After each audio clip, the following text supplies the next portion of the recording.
momentarily. Everyone, beaming in. And everyone have a good weekend? Oh, great weekend. Great weekend. You got your Halloweening? Yeah. With little ones. Yeah. What was Danny? He was a little piggy. Oh my gosh, I love it.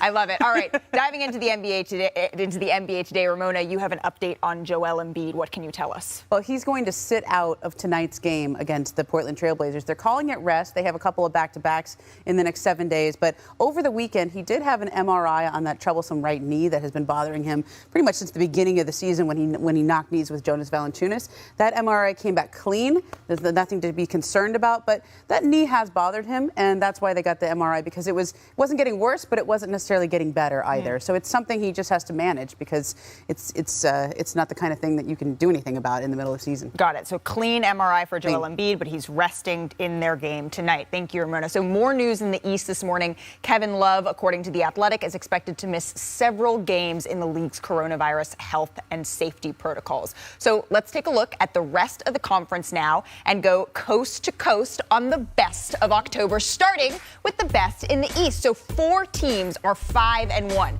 That is the Knicks, the Wizards, the Bulls, and the Heat. And if I'd said that 2 months ago, I'm not sure y'all would. I'm sure Perk will say that he said that. Perk said he would. Yeah. And then let's go west. The Warriors and the Jazz are also 5-1, and Utah has the best point differential in the conference, outscoring opponents by nearly 13 points per game. And one of the biggest surprises thus far, you see them there, it's the Hornets are scoring over 118 points per game, best in the league after finishing 23rd last season. So those were the best teams. Now let's look at the best players thus far, starting with Steph Curry and Ja Morant, because they are the top scorers. And Rudy Gobert leads in rebounds, Chris Paul in assists, and Al Horford in blocks. Okay. Paul George. Didn't see that one coming. Steals, I know, right? Yeah, so quickly, Chene, who is your biggest winner in October? Surprisingly, the Washington Wizards at 5-1. I would have never guessed that, especially after Russell Westbrook leaves. That's a big hole. No matter how you try to say, like, oh, his game is good or bad or however it works, this team has picked up and they've done an amazing job. Bradley Beal and Spencer Dinwiddie. I mean, Spencer has been a great backcourt mate for Bradley, who was, always been top of the, points per game standings. Kyle Kuzma knows what it's like to be a role player. Montrezl Harrell is playing like a dog. Big kudos to Coach Wes Unseld, because he's been able to revamp that team in a way that they're playing fundamental basketball on both ends. And he's been that strong voice in the room that makes them feel like all they have to go out there and do is play textbook basketball. So John Wall turned into Russell Westbrook, who turned into the core of a pretty nice team so far. Good addition. Yeah, Stanford. I like it. What I'm going to go with the Miami Heat. Okay. I mean, all right, look, it's a bit of a recency effect, okay? But we all summer long, what do we talk about? They're going to have a great defense, but I don't know how they're going to score. They're scoring, and they're scoring because Kyle Lowry is pushing the ball. 23 fast break points for their starters per 48 minutes. When you don't have a guy who can go for 35 every night, you push the ball and you create offense that way. And Kyle is not necessarily averaging a ton of points right now. He's dealing with a little elbow issue, but he's pushing the ball and getting them out and running. There are a lot of really good hustle stats from this team. Let's textbook Miami Heat. But if you look at a night where Bam Adebayo can really spearhead an offensive rebounding 17 that turns into 31 points, they're playing basketball the harder way, but the more effective way. So the Wizards and the Heat, one team that we didn't mention that we were talking a whole lot about at the beginning of the season, are the Brooklyn Nets, and they're the East favorites entering October. The Nets tried to find their footing against the Pistons last night, did a little bit. So James Harden, the Nets, hosting the Pistons. Second quarter, the Nets are up 6. Harden, guarded by Isaiah Stewart. Harden, in his bag, takes a little step back. You know that's good. Later then, in the second quarter, the Nets are up by 9. Harden, double teamed, passed it to Blake Griffin. Blake Griffin looks like he's going to pass, but then he shoots it in mid-air. Look at this. It looks like he changes his mind. Hold up, wait a minute. And he says, I'm going to shoot that thing. Well, hang on. Yeah. That was finished? No. And he made it look easy. All right, less than 3 minutes left in the second. Harden throws a pass ahead to Kevin Durant, who does what he does. Harden finished with 11 points, 6 rebounds, and 7 assists in the first half. So in the third quarter, Nets up 17. Watch Durant here. He comes up, he looks like he's trying to fight through a screen, but he gets that elbow up a little bit high, hits Kelly Olynyk. That's not a little high. That's very high. A little lot high. A lot of high. That's a lot high. That's a lot high. Like elbow well, the referees agreed, and he gets a flagrant 2 foul and is ejected. He finished with 23 points, so closing seconds of the third, Harden drives, runs to DeAndre Bembry.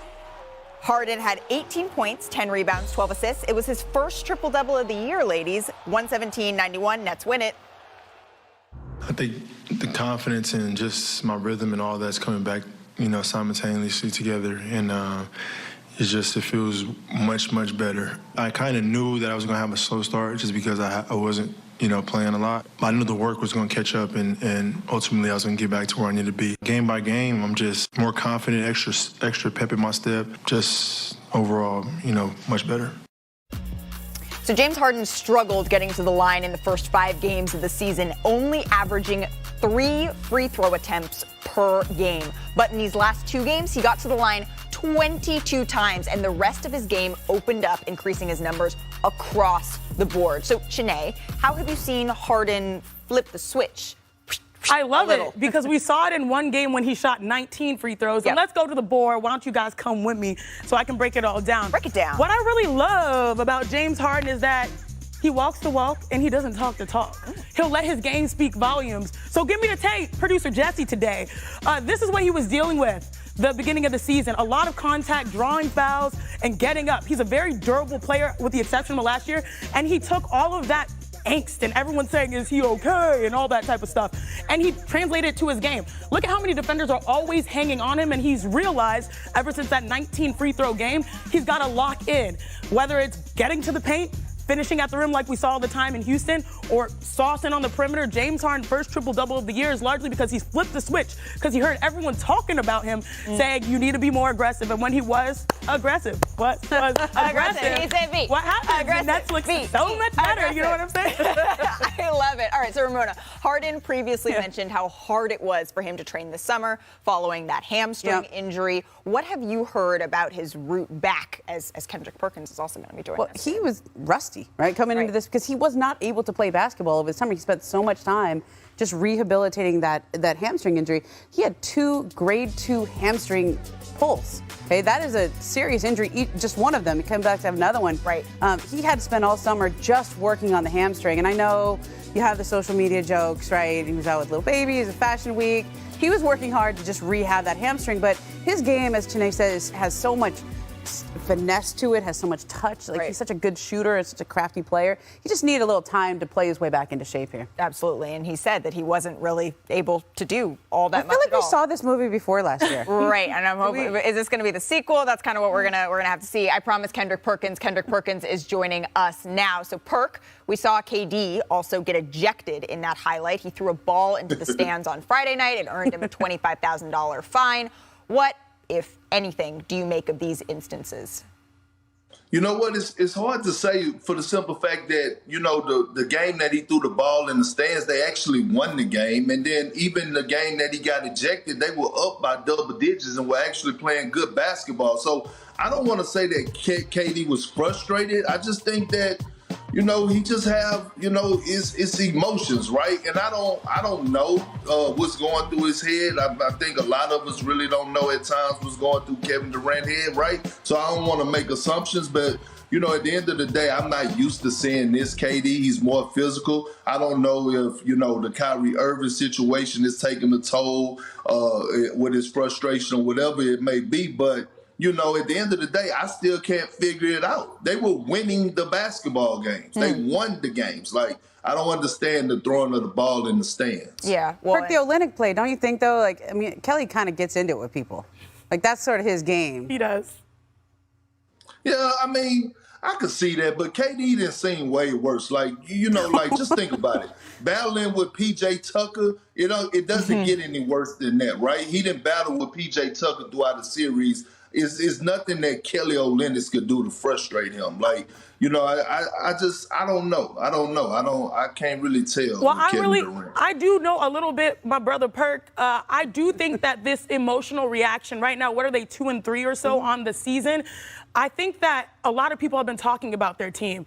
And KD, I'm actually happy that he has shown a little, energy emotionally, but make sure everybody's safe, whether it's a player, Kelly Olynyk, or the fan, you got to make sure everyone's safe. But you saw at the end of my breakdown, James Harden flexing and emotional. That is very rare. These are 2 guys that are typically methodical and almost robotic when they play the game. And I think that that's a lot of the pressure that they're hearing, and they're trying to turn that pressure into performance, which they have. That sometimes, you know, when your coach gets ejected, it galvanizes people. And you're raising the roof. They were able to win those 2 games, as Kendrick Perkins mentioned. And then Kevin Durant said, you know, I was really just trying to fight through the screen. And looking back on the replay, it was a little physical. He also, ref said he should have been ejected when he threw that ball into the stands when they looked back at the replay. So those were 2 instances that could have gone differently than they did. But hey, what do they say? At the end of the day, winning cures everything. And speaking of winning, coming up, it is the top. Lopez was at Pelicans practice today and took this video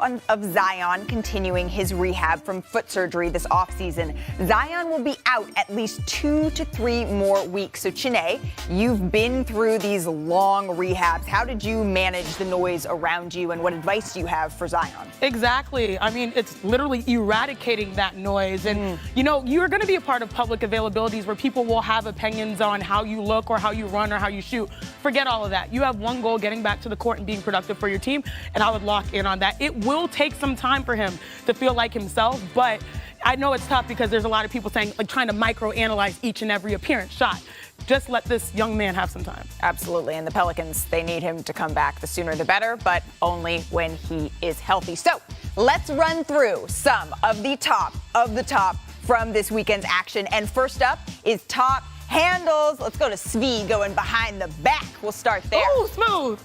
Oh! Yeah, that's like the cone drill. You know when you play basketball as a kid, you go here, bam, right there.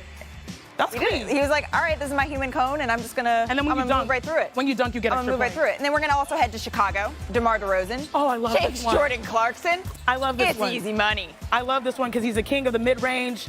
And guess what? Stop. You reach, I teach. You reach, I teach. Can we put that on a bumper sticker? 100%. Reach, I teach. I love 100%. that. I love that. And then last, we got Kevin. Sorry. I mean, that was rude. Look at the bench reaction. I hear you. I hear you watching that. I mean, look at the bench. The bench goes. That's why they call him the sniper, because sometimes it's like, bam, got your ankle. And you don't even see it coming. Bam, got man. your ankle. That, like, she said, bam, and then got your ankle. All right, let's go to top dunks. We start in Memphis, where Jared Jackson Jr., I mean, he destroys the rim. Can you still get up like that, Perk? It's about time. I've been waiting on this Jared Jackson Jr. right here. Nobody want to see layups. This is what we've been waiting on. Well, and then you got to go to Milwaukee. It's not often that guys can catch a body on Giannis Antetokounmpo like that. That's grown man type stuff, too. That's Shaq stuff right there. Finally, we got to come back to L.A. because, I mean, LeBron here, it just... He just got to show off. You know what I mean? Just lay the ball up. I mean, that was one where I actually got off my couch and was like, whoa, whoa. All right, headed to top duel, Luka Doncic versus Davion Mitchell. First, Luka gets the best of him a little bit here. All right. Okay. Luka's talking to the bench. He's saying, you see that? Yeah, he's saying, you see that? Gotta have that. You gotta have it. But then you gotta go to the other side because, you know Davion's got to have a word about this. You know he does. And Perk, you love Davion. I do. Look at that defense. That's like, look, I haven't seen defense like that since Tony Allen. Well, that's why you love him, right? Like, that's the guy who takes it seriously. And Luka's like, all right, I got to have a little bit of respect for that, right? So then we got top first impression. Finally, Cade Cunningham made his NBA debut on Saturday. Although he didn't have the best game, he played really hard. Take a look at this. Okay, he's active. And that's all you want. Like your first game out after being hurt, that's all you want. Is this a candidate for Let's Get It? Isn't that your segment, Perk? Yeah, I was just about to say that. Why is this even on here? This should be on Let's Get It when I'm in studio. This is you doing all the little things. Well, you're coming back into studio later this week. We're just going to have to take a deeper dive. All right. It is Halloween. Well, it was. I don't believe that we can continue it multi-days, but we do have to save a moment for top costumes because Robin Lopez and his partner Christine, like shout out Christine. I know Robin, and then I love this. The Lillards. I like that. The Lillards, the Flintstone Lillards. And the nose and the finger in the nose like a But you guys, the Lakers, I mean, they went all out. That's Russ as Chucky and Trevor Ariza as the Joker. And then I don't even understand this. All right, yeah, LeBron, amazing. That's Anthony Davis. Yeah, I had no clue. How is that Anthony Davis? I don't get it. And then LeBron also had a sitting lookalike. A doppelganger. Courtside, but actually this is the Rockets rookie Josh Christopher's older brother, Pat Christopher, and he's designed clothes for LeBron and was a counselor at LeBron's camp since 2007. But the internet didn't know all of this when they just saw, wait, that looks like LeBron seeing double. And after the game, LeBron had some fun, mixing it up courtside, tweeting, Ayo, true definition of two places at the same time. Somebody tell Patsy if he wants to be me for Halloween, just ask. Can I be you for Halloween today? Absolutely. Can I be you for Halloween? Yeah, because we asked. So Okay. that's the way that works. I think we could both, like, I could sit on your shoulders and I'd be That would work. Perk. That would. Yeah. For yeah, perk. yeah. If I sit on your shoulders, Yeah. and I could. That would perfect. be perfect. Absolutely. All right. Next year's costumes taken care of. All right. Coming up after another great performance off the bench, Carmelo Anthony explains why you over 500 facing the Rockets at Staples Center last night. So LeBron James and the Lakers hosting the Rockets. So final minutes of the first. Lakers up 11. LeBron drives, kicks to Carmelo Anthony. You know that's good. Carmelo made 3 threes in the first quarter alone. This is second quarter. LA up by 14. Rockets turn it over. Lakers in transition. LeBron James throws up that filthy two-handed reverse dunk. It's his 19th year in the league, and he is still doing that. He finished with 15 points, 8 assists, and 7 rebounds. So later in the second, Lakers up by 21 now. Russell Westbrook attacks the rim. One-handed jam to go. Take a look again. He almost lost the ball on the way up. He's laughing at himself with the Lakers bench, but, you know, when it's good, it's all fun and games. And then in the fourth quarter, the Lakers lead by 25 now. Westbrook drives, kicks it out. Melo, you know what it is. Again, Melo finished with a game-high 23 points and just 25 minutes. Lakers win it 95-85. I think people don't really understand me. I think there's a misconception up there about me and not being able to adapt to situations, but I'm easily adaptable to any situation. I've always tried to adapt to every situation that I've been in. Someone's better than others, but this is just easy. That look was a whole mood, but Carmelo has been on a tear to start this season. He's shooting a career-high 50% from the field and 52% from three-point range, and Melo is also scoring his most points per game since 2016-17 season when he was with the Knicks. And now we welcome back Ramona Shelburne. Ramona, Melo's made his mark as a scorer, and you've seen him pick up his game elsewhere? Yeah, look, defensively. Do we think we were talking about defensively with Melo? Defense. Right, but the Lakers system was the bedrock of their 2020 championship. Their Lakers defense was how they won. And when Anthony Davis is there at the 5 and Melo is playing defense and bought into just the team defensive concepts. I was talking to Frank Vogel last night. He said he's really bought into the system, and when he does that, it's contagious for the rest of the team. So when you get veterans like Carmelo who are giving that kind of effort and doing the dirty work, like just on the block and banging with people down there when they're not getting stats. Now, last night he had stats, 4 blocks, 2 steals for Melo. He's never done that. Yeah, and he was looking good. The Staples Center crowd they erupt for him every single time. But the question that certainly existed at the beginning of the season and is still playing itself out, right, is how are the veterans that you mentioned, how are all of them going to fit together? So what role has Anthony Davis played in that defensive cohesion? Yeah, look, the Lakers came into Sunday's game 27th overall in the league in defense.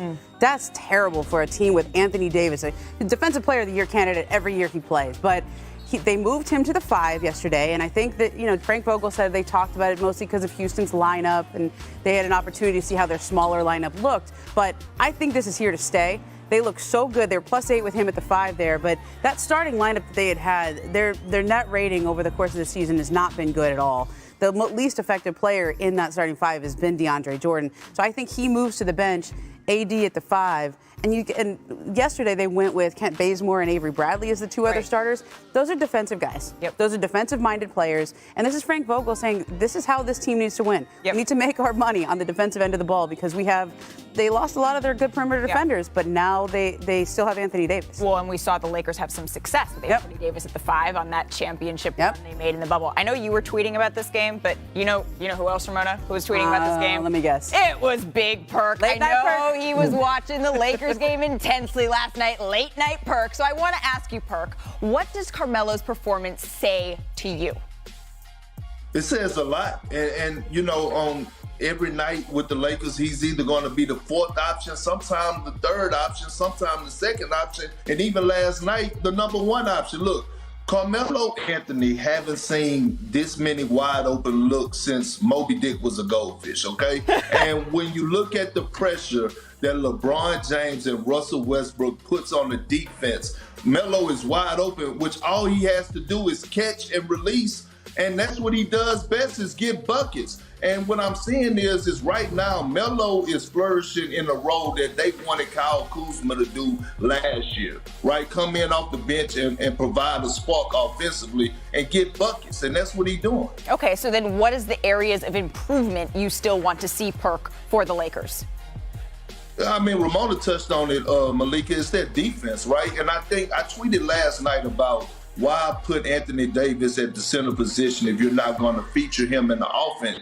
And then I had to go back and think about it, that I was a defensive-minded guy. And I also love what Frank Vogel is doing by putting Anthony Davis at center, even if he's not featured in the offense, because you know what it's doing? It's challenging Anthony Davis to be the anchor on defense. And that's what we saw last night. Forget the double-double that he had. I saw Anthony Davis anchoring the defense, switching out on pick and rolls, guarding the little guards on perimeter, anchoring the defense, contesting things at the basket. The Rockets couldn't get nothing easy, and he was rebounding at a high level on both ends of the floor. So I actually love the move by Frank Vogel, because it's in a way, it's challenging Anthony Davis without even saying a word to him. So quickly then, Perk, if I know it was against the Rockets, who've been struggling a bit this season, but if that continues, if Anthony Davis can continue to be the defensive anchor and they take a step up here, what's the ceiling for the Lakers, do you think?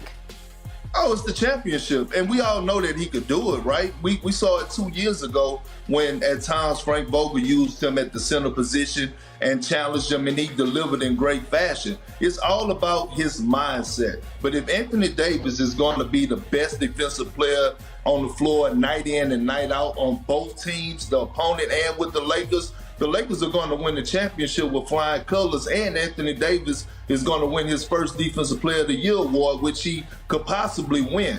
And when you have perimeter guards, like a perimeter guard like Avery Bradley, it also takes a lot of pressure off of Anthony Davis. I love what Avery Bradley brings to the table, but AD being in tune and actually embracing the role of playing the center position would be everything for the Lakers. Well, and they don't even have their full cavalry yet, right, Perk? So we're going to see this get to shake out a little bit. Don't go anywhere, because I'm going to need you in just a minute. The Lakers held the Rockets to just 85 last night, and throughout the league, offensive numbers are down compared to last season. The average offensive efficiency is down by 6 points per 100 possessions, and field goal and three-point percentages were also better last year. And Draymond Green and Steph Curry, they seem to be delighted by the way the game is being played now. Can I say how satisfying it is to watch the game without all those terrible that, guys cheating the game and grabbing guys and getting a foul. I've been really enjoyed watching basketball this year. So kudos to the league and the referees. It's been great basketball to watch, and I think it's great for our game. For me, in Portland, the first preseason game, I had that one where I tried to draw a foul, and you just got rid of that impulse. Figure out what other options you have. It's great for the game. I know a lot of fans are loving it. The defensive-minded players are loving it. For us to like to put the ball in the basket, we focus on that. I've tried to, my entire career. So I don't think it's a huge adjustment, but I like it. As we welcome back Chanae, you heard what Dre and Steph said, so do you agree? This is why I love the Warriors. And this is why I love that duo of Draymond Green and Steph Curry. I absolutely agree, because what have we been talking about? Not just great offense throughout, the NBA the last few years, but it's nice to bring back the great defense. When we look at teams like the Miami Heat and how they're completely switchable and Bam Adebayo is going to work. And we talk about teams like the Chicago Bulls who have brought in savvy vets, but then also we're seeing highlights of them defensively. Like, I love this. When you get so much offense, it's great for the numbers and analytics and for the fans, but we also want to see what makes basketball its truest essence. And that's just the hustle, the heart. And so that's what this, change has really brought. And I'm glad that both, having the cosign of the best arguably shooter of, all time, it's great. Steph Curry, for him to say, I agree too, so that, shooters have that balance. So Perk, where do you then find the happy medium between too much contact and too much freedom? Well, I'm just loving it overall. And I think you got to find the balance, but offensive players are getting challenged, okay? And that's the good thing about it, because guess what? They always say good D, but better O. And the reason being is because a person who guarding one of the prolific scorers in the league, like a James Harden, it brings out the best of them, right? And I heard Sinead and I heard Ramona, giving James Harden earlier in the show, and I wanted to address them about the hamstring issue. Go ahead. What happened with James Harden is that he heard the noise as well, right? He had to adjust to the foul call situation, and he did just that, and he delivered in great fashion right now in the past 2 games. But look, good defense is going to bring the best out of great offensive players. And I love watching the game because now it's physicality. Now it's not refs stopping the play all the time. And now you're starting to see low-scoring games. You're starting to see games that's 104 to 103. Well, last year would have been 138 to 137. And so I'm loving the change along with Draymond and Steph Curry. Look, I have no problem with you, Big Perk. I want no smoke, and we're on the same page. And I want to give this one example. So if I'm going to touch Big Perk, normally I would not be able, if he was a guard, I would not be able to touch him again until he enters the paint. That's how hard playing defense is. Where should I touch him? On his face? Wherever. So if I touched him here as a defender, I could not touch him again until he entered the paint. Right. That was near impossible for defenders. So I think I'm really glad for that focus point. I knew this was going to have this discussion with, because I got 2 bigs in here. I need a guard. Can someone send me a guard so I can get their opinion on this? Really, point guard Momo. We got to get her in here. All right, Wednesday on ESPN. Points off turnovers with almost 23 per game. They are second in free throw shooting and 4th in 3-point percentages. And now I am so excited to welcome in NBA reporter Jamal Collier to the show, your very first ESPN show. We're thrilled it's with us. Yay! All right, so the Bulls are 5-1, Jamal. What's working for them? Malika, their best players have just kind of come together very seamlessly. Lonzo, Zach, and DeMar DeRozan. And I think when you look at the personalities of those guys, they're all very chill. They're all very laid back. And they all, everybody says they have something to prove, but these guys really do. Look at the way things ended in Toronto with DeMar, and there's always the questions about how does he fit into winning. You look at Zach LaVine, who never had a 4-game winning streak in his NBA career before the start of this season with the Bulls. He's very hungry to win. And Lonzo Ball, number 2 overall pick, is already on his 3rd team, just the age of 23. These guys all have very much on the same cohesive unit and pulling on the same rope to really prove and come together and try to lift this team sort of from their relevance that they've been the last 4 years. And I think it's just all working together just about as well as they could expect it. Well, and then you would have some critics saying, oh, well, look at their strength of schedule. All right, well, let's look at it now. So tonight, the Bulls begin a stretch facing 11 different playoff teams in a row, Jamal. What are they saying about keeping it going?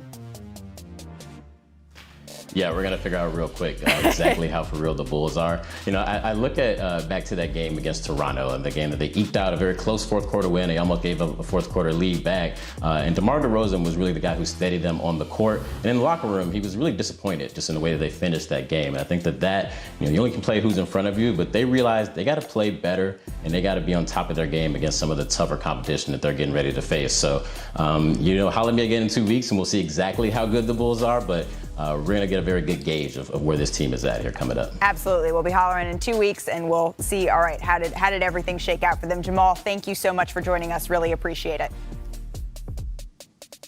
All right, so we bring him back in Sinead.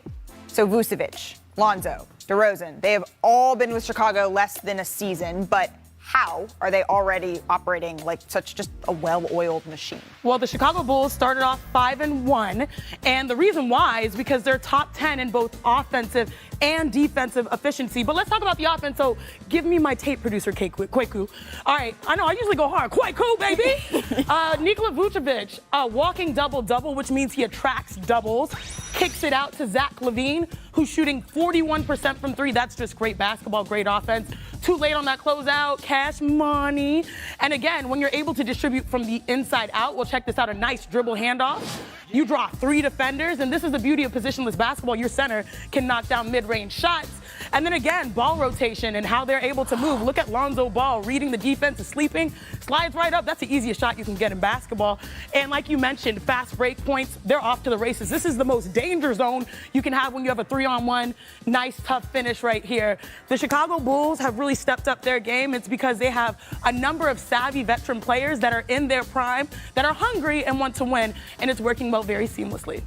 Seamlessly, well-oiled. I like it. It looks good. The one loss the Bulls suffered was against the 5-1 Knicks, who are also in action tonight, facing off against the Raptors. New York enters tonight tied for first in the East in the NBA after defeating the Pelicans on Saturday. And the Knicks are clicking on to start the season. They lead the league in three-pointers, making nearly 17 per game and shooting them at 41%. So that ranks second in the NBA, and they also have the 3rd best offensive efficiency. So now, can we get Perk back?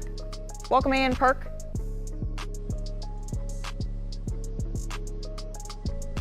So Perk, what's your biggest takeaway from the Knicks' hot start?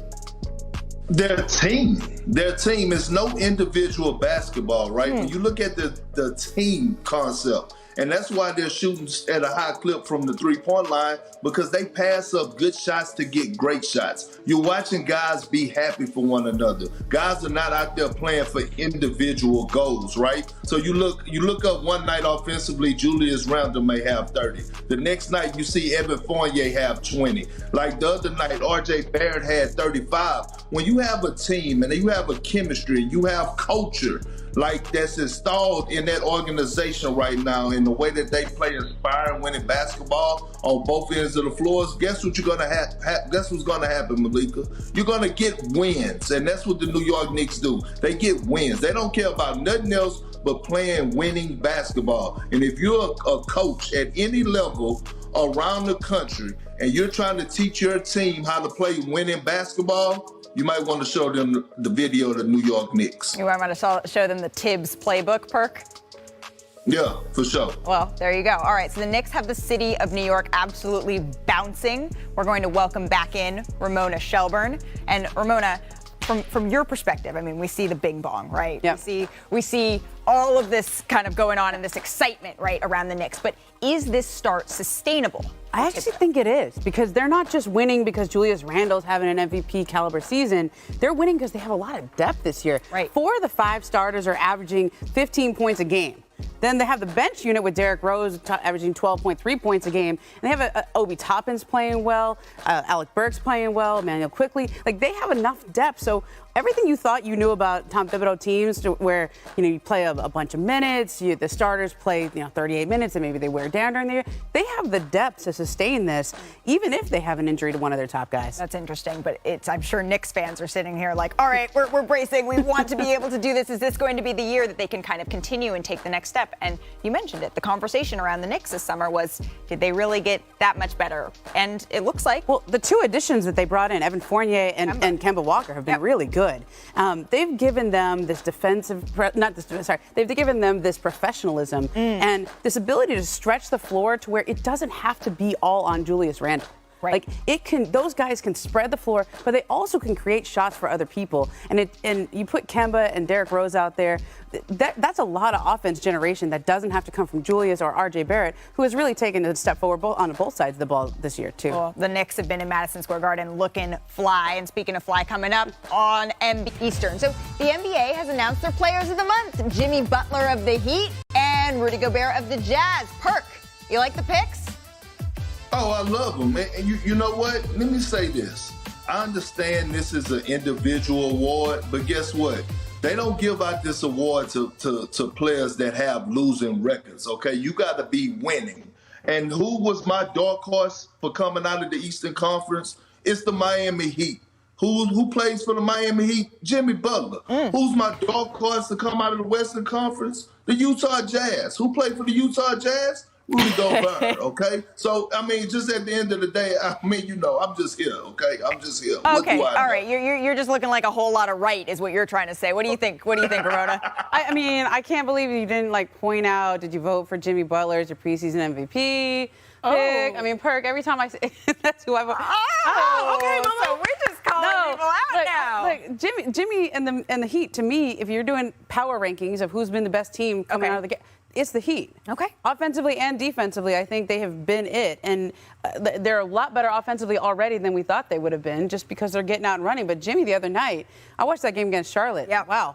Charlotte with the best offense in the league. Yep. He put the clamps on him. I love this, and I think we should celebrate for a few moments the East. I was about to say. Yes, I love it. Because we have teams that are really making their mark and improving. Yep. Let's talk about the Milwaukee Bucks. Look great, even though they have a couple bumps in the road. Yep. Chicago Bulls, the Hornets, and the Heat. I had, like, the way I remember it is 2 E's and 2 H's. You know how that works.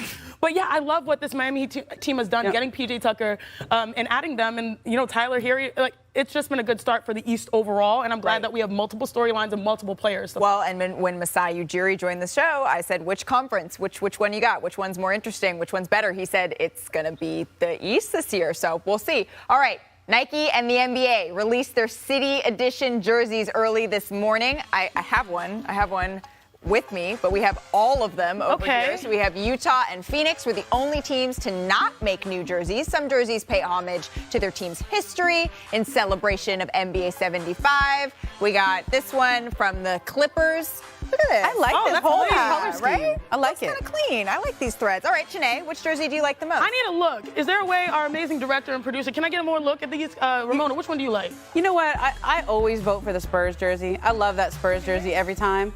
But I think this time I might go with Denver. I really like that old school rainbow look. Okay. That's pretty cool. We were talking about Miami quite a bit. I'm not like super excited looking at this Miami one. They crushed it so much with the Vice that I'm like, okay. Perk, maybe which one do you like? Chanae, you're not giving H-Town no love. I'm trying to find it. Like, where's H-Town? Warren, Vernon Maxwell, Sam Cassell, Mario Ellie, like, come on, that jersey was legit. Perk, I gotta tell you, I love, like, everything Toronto touches.